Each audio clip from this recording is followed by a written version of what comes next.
నమస్తే. Welcome to our channel. నేను సిరి. ఈరోజు మనతో పాటు ఉన్నారు జనసేన అధికార ప్రతినిధి కీర్తన గారు. నమస్కారం. నమస్తే మా. మేడం, మనము ఇప్పుడు చూస్తున్నట్టయితే జగన్ నిన్నటి మిత్రుడు జనసేనలో కలుస్తున్నారు అనైతే వార్త వస్తుంది. సో, జనసేనలో కలిస్తే మన పవర్ స్టార్ పవన్ కళ్యాణ్ గారి నిర్ణయం ఎలా ఉండబోతుంది? అంటే ఎలాంటి నిర్ణయాలు తీసుకోబోతున్నారు? ముందుగా మీకు అలాగే మీ ఛానల్‌కి వీక్షకులకి నమస్కారం అమ్మ. ఒకటే విషయం మీరు గమనించాలి. ముద్రగడ అంకుల్ అయితే మా అందరికీ సుపరిచితులే. అలాగే అంకుల్ కూడా కాపు ఉద్యమాలలో పేరుగాంచిన వ్యక్తి. ఎన్నో ఏళ్లుగా కాపు ఉద్యమాలు చేస్తున్నారు. మేము చిన్న పిల్లల నుంచి ఆయన చూస్తున్నాం, పెరుగున్నాం. కానీ హ్మ్. ఇక్కడ ట్విస్ట్ ఏంటంటే ఆయనకున్న ఒక వ్యతిరేక వర్గం కూడా ఉంది. ఎందుకంటే చెప్పాల్సిన టైంలో, మాట్లాడాల్సిన టైంలో వైసీపీ వ్యతిరేక విధానాలు తీసుకొనొస్తూ, కాపులని అన్యాయం చేస్తూ, కేవలం ఆ ఓట్ బ్యాంక్‌కి వాడుకుంటున్న టైంలో మాత్రం ముద్రగడ అంకుల్ హ్మ్. ఎక్కడ నోరిప్పి ఒక్క మాట కూడా మాట్లాడలేదు. ఎక్కడ కూడా అధికార పార్టీని ప్రశ్నించలేదు. ఆయన హ్మ్. ప్రశ్నలు సంధించిందల్లా జనసేన పార్టీ మీద, పవన్ కళ్యాణ్ గారి మీద మాత్రమే. కానీ హ్మ్. ఇక్కడ అటువంటి సందర్భంలో కూడా చాలా మంది ఆయనకు వ్యతిరేకంగా మాట్లాడి ఉన్నా కూడా పవన్ కళ్యాణ్ గారు ఒకటే స్టేట్‌మెంట్ ఇచ్చారు. పెద్దాయన ఆయన్ని పట్టించుకోకండి. ఆయన చూసి చూడనట్టు వదిలిపెట్టండి. ఆయన మాటల్ని మనము ఇచ్చేయకూడదు. ఆయన గౌరవించాలన్న ఇంటెన్షన్‌లోనే పవన్ కళ్యాణ్ గారు మాట్లాడారు. కానీ ఇక్కడ హ్మ్. ముద్రగడ గారు ఆలోచించాల్సిందేంటంటే, ఇప్పుడు కాపులందరూ ఒక మాట పైకి ఆల్రెడీ వచ్చారు. పవన్ కళ్యాణ్ గారిని గెలిపించుకోవాలన్న నిర్ణయంలో ఉన్నారు. ఇప్పుడు ఆయన పెద్దన్న పాత్ర పోషిస్తూ, ఆయన కూడా ముందుకొచ్చి ఆయన గౌరవాన్ని కాపాడుకుంటూ జనసేన పార్టీకి మద్దతు తెలపాలని అందరూ కోరుకుంటారు. అలాగే మేము కూడా ఆశిస్తున్నాము. ఆయన కాదు, కూడదు, ఆయన ఇష్టం అన్నా కూడా ఇక్కడ ఎవరు వ్యతిరేకించేవాళ్ళు లేరు. ఎందుకంటే ముద్రగడ గారు ఆయన కూడా ఒకసారి ఆలోచించి పెద్దన్న పాత్ర పోషిస్తూ పవన్ కళ్యాణ్ గారు ఆయన కోసం ఆయన సీఎం అవ్వాలన్న ఇంటెన్షన్‌తో అయితే అధికారం దక్కించుకొని జనసేన పార్టీని ముందు పెట్టాలన్న ఇంటెన్షన్‌తో అయితే ఆయన పోరాటం సాగించట్లేదు. రాష్ట్ర హ్మ్. ప్రజలకు మంచి చేయాలి. అందుకే కాపులందరూ పెద్దన్న పాత్ర పోషిస్తూ అన్ని కులాలకు సమన్యాయం చేసే విధంగా అడుగులు వేద్దామని ఆయన పిలుపునిస్తున్నారు. సో, ముద్రగడ గారు కూడా ఆయన మర్యాదను ఆయన కాపాడుకుంటూ ఆయన కులానికి ఆయన న్యాయం చేసే అవకాశం ఖచ్చితంగా వచ్చింది. ఆ కులంలో ఉన్న ప్రతి ఒక్కరు ఈరోజు ఐక్యతగా నిలబడి ఒక పార్టీని సపోర్ట్ చేస్తూ అందరూ ఆ వ్యక్తిని సపోర్ట్ చేస్తున్నారు. ఎందుకంటే హ్మ్. జరుగుతున్న అన్యాయము ఇప్పుడు కాపు కార్పొరేషన్ నిధులు ఏమవుతున్నాయి? కాపు కార్పొరేషన్‌కి ఇస్తానన్న జగన్మోహన్ రెడ్డి గారి మాటలేమైనాయి? అసలు ఈ ప్రభుత్వంలో కాపుల పైన జరుగుతున్న అఘాయిత్యాలు, అన్యాయాలు, అరాచకాలు ప్రతి ఒక్కరం చూస్తున్నాం. కాపు కులమనే రైట్. కాదండి. Everyone is sufferer in this government. అది గమనించుకొని జగన్మోహన్ రెడ్డి గారికి మన్నన తెలిపే వాళ్ళు తగ్గారు. పవన్ కళ్యాణ్ గారికి మన్నన పెరిగింది గాబట్టి, ముద్రగడ గారు కూడా ఆయన ఆలోచించుకొని ఆయన మంచి డెసిషన్ తీసుకుంటారని నేను నమ్ముతాను. హ్మ్. అట్లనే ఇట్లేంటంటే ఇప్పుడు ముద్రగడ గారికి ఉభయ గోదావరి జిల్లాలలో వ్యతిరేకత పెరిగింది గదా! సో, ఆ వ్యతిరేకతని అంటే ఈ వ్యతిరేకతని తీసుకొని మన జనసేన అధినేత గారు ఎలాంటి నిర్ణయం తీసుకోబోతారు? అంటే ఆయన పార్టీలోకి ఆహ్వానించే అవకాశం ఉందా? లేకపోతే ఇంకా కొంచెం టైం తీసుకుంటారా? పవన్ కళ్యాణ్ గారు ఒకటే అమ్మాయి. మేము ఒకటే మాట చెప్తున్నాం. ఎవరైనా మా సిద్ధాంతాలకు నచ్చి, మా భావజాలాన్ని మెచ్చి, పవన్ కళ్యాణ్ గారి ఆశయాలకు అనుగుణంగా పనిచేస్తూ ప్రజలకు మంచి చేయాలంటే ఎవ్వరికైనా పార్టీలో ఆహ్వానం ఉంటుంది. ఈ హ్మ్. పార్టీ, ఆ పార్టీలో పని చేశారనో గాని, ఈ వ్యక్తులు, ఆ వ్యక్తులని కాదు. మమ్మల్ని దూషించిన వ్యక్తులైనా, ఈరోజు ప్రజలకు మంచి చేస్తానంటే మేము ఖచ్చితంగా రమ్మని చెప్తాం. అలాగే హ్మ్. ముద్రగడ గారు కూడా ఎందుకు అసహనం ఉంది ప్రజల్లో అంటే, వాస్తవాలను పక్కన బెట్టి, అవాస్తవాల వైపున ఆశ చూపిచ్చి, ఎక్కువగా పవన్ కళ్యాణ్ గారిని టార్గెట్ చేస్తూ మాట్లాడారు తప్ప, అధికార పార్టీని టార్గెట్ చేయలేదు.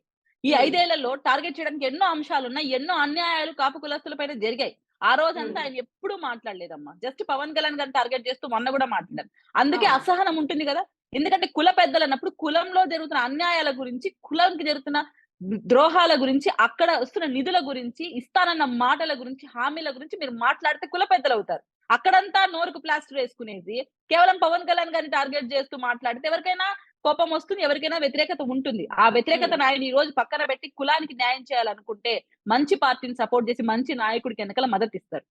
హ్మ్. అంటే ఇప్పుడు మనం చూస్తున్నట్టయితే ముద్రగడ గారికి వైసీపీలో సీట్ రాలేదు. వాళ్ళ కుమారుడికి సీట్ రాలేదని జెప్పేసి మళ్ళీ ఇటువైపు మళ్లారనుకోవచ్చా? అటువంటివి ఊహాగానాలకి జనసేన పార్టీ తావివ్వదు. ఆయన హ్మ్. నిజంగానే సీట్ అడిగారో లేదో, ఇస్తానన్నారో లేదో అవన్నీ నాకు తెలియదు. నా వరకు ఒక కుల పెద్దగా ఆయన్ని చూస్తాను. కులానికి మంచి చేయాలనుకునే వాడిగా అయితే ఖచ్చితంగా జనసేన పార్టీలోకి రమ్మని చెప్తాను. అన్ని హ్మ్. కులాలకి సమన్యాయం చేసే అవకాశం మేము కల్పిస్తామంటున్నాం. అంటే అది సీట్ ఇప్పుడు అది ఆయన పర్సనల్ థింగ్. అంటే నిన్న మొన్నటి వరకు చూస్తే కాకినాడ, మచిలీపట్నం నుంచి సీటు ముద్రగడ గారికి, వాళ్ళ కుమారుడికి వస్తది అని చెప్పేసి చర్చలైతే జరిగాయి. కానీ సడెన్‌గా జగన్ గారు, ఏపీ సీఎం జగన్ గారైతే మూడో విడతగా విడుదల చేసిన దాంట్లో అయితే తన పేరు లేదు. అందుకోసమే వైసీపీకి దూరమై జనసేనకి దగ్గరవుతున్నానని చెప్పేసి ఒక చర్చ గూడా రావడం జరిగింది వేదిక మీదకి. సో, ఇప్పుడు ఈ పరిణామాలు మనం ఎలా పరిగణించాలి? అటువంటి చర్చలొస్తున్నాయి గానీ, ఎక్కడ వాళ్ళ కుమారుడైతే మాత్రం అలాంటి స్టేట్‌మెంట్ ఇవ్వలేదు. ఆయన కూడా అలాంటి స్టేట్‌మెంట్స్ అయితే ఇవ్వలేదు. ఇప్పుడు కూడా ఒక కుల పెద్దగా ఆయన్ని దృష్టిలో పెట్టుకొని ప్రతి ఒక్కరు ఆయన్ని అడుగుతున్నారు. మీరు ఏ పార్టీకైనా హ్మ్. మొగ్గు చూపిస్తారా? లేదు ఆయనేమన్నా చర్చించారేమో మేము పలానా పార్టీలోకి రావాలనుకుంటున్నాం. నిజంగా హ్మ్. సీట్ ఎక్స్‌పెక్ట్ చేసి వచ్చే వాళ్ళకైతే జనసేన పార్టీ ఎప్పుడు ఆహ్వానం పలకదు. హ్మ్. నిస్వార్థంగా వచ్చి పని చేస్తాము, ప్రజలకు మంచి చేస్తామంటే మేము ఖచ్చితంగా స్వాగతం పలుకుతాం. ఆశించి వస్తున్నారు అనేదైతే నేను ఒప్పుకోనమ్మా. నిజంగా హ్మ్. మార్పొచ్చుండొచ్చు. ఇన్ని రోజులు నేను కులానికి ఏదో చేయాలని తపనుంది. చేసే అవకాశం పవన్ కళ్యాణ్ గారు కల్పిస్తున్నారు. ఖచ్చితంగా హ్మ్. యుటిలైజ్ చేసుకుందాం, నా కులానికి న్యాయం చేద్దాం అని అనుకుంటున్నాడేమో. అంటే ఇన్ని రోజులు మనం ఇంతకుముందు చూస్తున్నట్టయితే చంద్రబాబు గారి ప్రభుత్వం ఉన్నప్పుడు ఎన్నో చేశారు. ఆఖరికి ఒక ట్రైన్‌ని కూడా ట్రైన్ ఆపేయడం, దాన్ని ధ్వంసం అట్లాంటివి కూడా చర్యలు మనం చూసాం. కానీ ఎప్పుడైతే జనసేన అంటే మన జగన్ పార్టీ గెలిచింది ఈ 4.5 సంవత్సరాలలో ఒక్కసారి కూడా కాపు ఉద్యమం గురించి గాని, బీసీ దాని గురించి గాని ఎక్కడ తను మాట్లాడింది లేదు. కానీ సడెన్‌గా ఈ రోజు అంటే ప్రజలలో ఉన్న ఆహ్, డౌట్ ఏంటంటే కేవలం సీటు రాకపోవడం వల్లనే మళ్ళీ తిను ఇటు సైడ్ వెళ్తున్నాడు. జనసేన గారి అధినేతకి దగ్గరవుతున్నాడు. మాట్లాడాలనుకుంటున్నారు అని చెప్పేసయితే బయటకి వస్తుంది. సో, దీని మీద మీరెలా స్పందిస్తారు? ఎగ్జాక్ట్‌లీ మీరనుకున్నదే అక్కడ గూడా ఆయన దగ్గర ఉండే చుట్టుపక్కల వాళ్ళు చెప్పి ఉంటారు గదా! మీరు ఇన్నేళ్ల హ్మ్. నుంచి ప్రశ్నించకపోవడమే బిగ్గెస్ట్ మైనస్ మీకు. ఎందుకు మీరు ప్రశ్నించట్లేదు? అధికార పార్టీ నుంచి మీకేమైనా మేలు దొరుకుతుందా? అందుకేనా మీరు ప్రశ్నించలేకపోతున్నారు? హ్మ్. కులద్రోహిగా మీరు రాబో తరాలకు మిగిలిపోతారేమో ముద్రగడ గారు అని ఆయన చుట్టుపక్కల గూడా ఆయన చెప్పి ఉంటారు గదా! వ్యతిరేక హ్మ్. వర్గం ఎక్కువగా ఉంది అన్నప్పుడు ఉభయ గోదావరి జిల్లాలో ఖచ్చితంగా ఆ ప్రస్తావన వచ్చుంటుంది గదా! ఆయన ఎందుకు హ్మ్. మౌనంగా ఉన్నారో ఆయన జవాబు చెప్పాలి. ఇప్పుడు ఎందుకు హ్మ్. బయటకొచ్చారు? నిజంగానే సీటు కోసమా? లేదా నిజంగానే ప్రజలకు మంచి చేయాలి, కులానికి న్యాయం చేయాలని వస్తున్నాడని ఆయనే చెప్పాలి. అది ఆయన హ్మ్. బయటకొచ్చి ఆయన వ్యక్తీకరించే వరకు మనం చెప్పలేము, ధృవీకరించి మాట్లాడలేము. కానీ హ్మ్. ఒకటి మాత్రం మనం ఖచ్చితంగా ఒప్పుకోవాలి. ముద్రగడ గారిని అభిమానించే వాళ్ళు ఎవరైనా ఉన్నా ఒప్పుకోవాలి. ఈ 4.5 సంవత్సరంగా కాపు హ్మ్. కులానికి జరుగుతున్న అన్యాయం గురించి కానీ, నిధుల గురించి కానీ, కార్పొరేషన్ గురించి కానీ ఎక్కడ కూడా ముద్రగడ గారు ప్రభుత్వాన్ని ప్రశ్నించలేదు. ఆయన రైట్. సైలెంట్ గానే ఉన్నారు. అది ఎందుకో ఏంటో అది ఆయన జవాబు చెప్పాలి. హ్మ్. అంటే ఎందుకనుకుంటున్నారు? తనకు అనుకూలంగా ఉంటది. వైసీపీ అనుకూలంగా ఉంటది గాబట్టి, సో, వైసీపీ వాళ్ళు నన్ను పార్టీలోకి తీసుకుంటున్నారు కాబట్టి, అందుకే సైలెంట్‌గా మాట్లాడకుండా ఉంటే మంచిది అనుకోని ఉండుంటారా? అది మీరు ఆయన్నడగాలి. మీరు మైక్ తీసుకొనెళ్లి ముద్రగడ గారు మీరెందుకు సైలెంట్‌గా ఉన్నారు 4.5 సంవత్సరంగా? అసలు కులాన్ని పెద్దగా అనుకున్నప్పుడు కులానికి ఎందుకు అన్యాయం జరుగుతుందో ప్రశ్నించలేదు. ఈ రోజు హ్మ్. బయటికొచ్చారంటే వ్యక్తిగత స్వార్థం కోసమా? లేదా నిజం కులానికి న్యాయం చేయడం కోసమా? జనసేన హ్మ్. పార్టీకి మక్కువ చూపిస్తున్నారంటే ఎందుకు అని ఒకసారి మీరు అడిగితే వాళ్ళు ఆన్సర్ చేస్తారు. నా హ్మ్. పరిధిలో ఆయన కలవాలనుకుంటున్నారా? రావాలనుకుంటున్నారా? అని ఊహాగానాలకు నేను ఆన్సర్ చేయలేను. నా హ్మ్. వరకు వస్తే మంచిది. హ్మ్. రాకుంటే ఆయనకున్న ఇంకా వ్యతిరేకత పెరగొచ్చు అంతే. హ్మ్. అంటే ఏంటంటే ఇప్పుడు చూస్తున్న పరిణామాలు చూస్తే వైసీపీ నుంచి చాలా మంది అసంతృప్తులైతే జనసేన గాని, టీడీపీలోకి రావడం చూస్తున్నాం మనం చాలా మంది. సో, ఇంతమందిలో వీళ్ళు అనుకున్నట్టు వీళ్ళకి అసలు టికెట్స్ అనేవి వస్తాయా? లేకపోతే పార్టీలో జస్ట్ ఒక కార్యకర్తలాగా ఉండకపోతే ఎందుకంటే ఎమ్మెల్యేలు రాజీనామాలు చేసేసొస్తున్నారు. చాలా మంది ఎమ్మెల్సీస్ కూడా మనం చూస్తున్నాం. వచ్చి జనసేనలో జాయిన్ అవుతున్నారు. వీళ్ళందరికీ మళ్ళీ వాళ్ళు అనుకున్న స్థాయిలో టికెట్లు వస్తాయా? లేకపోతే ఒక కార్యకర్తలాగానే ఉంటారా? ఎలా పరిగణిస్తారు వీళ్ళని?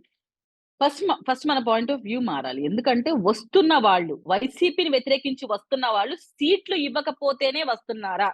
ఫస్ట్ హ్మ్. ఈ కోణంలో ఒకసారి వాళ్ళతో మనం మాట్లాడితే అర్థమవుతుంది. వాళ్ళెక్కడ సీట్లు ఇవ్వకపోతే వస్తున్నాం అనే మాట అనట్లేదు. హ్మ్. వాళ్ళేమంటున్నారంటే ముఖ్యంగా మీరు గమనిస్తే ఇక్కడ వైసీపీ వ్యతిరేకత విధానం జరుగుతా ఉంది ప్రజల్లో.